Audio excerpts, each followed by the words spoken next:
Hai, Assalamualaikum Abang Akak. Ada yang tanya, macam mana kita nak jual surat pajak ni? Mungkin anda nak jual surat pajak, tapi anda takut nak berurusan dengan orang yang tidak kenal.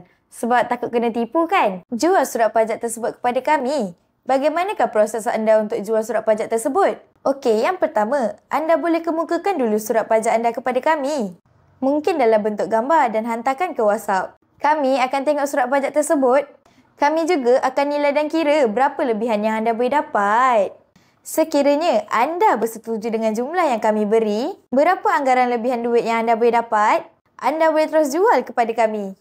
Caranya bagaimana?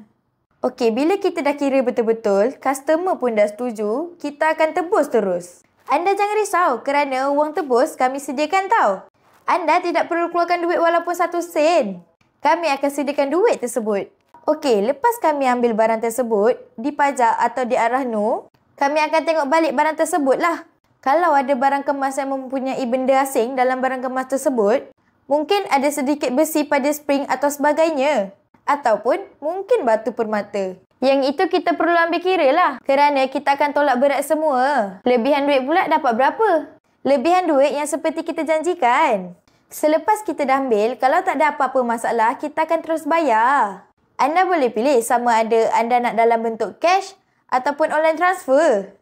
Kalau ada pertanyaan atau just nak tanya dulu macam mana, kalau kata nak jual, boleh terus je DM kami. Semoga bermanfaat.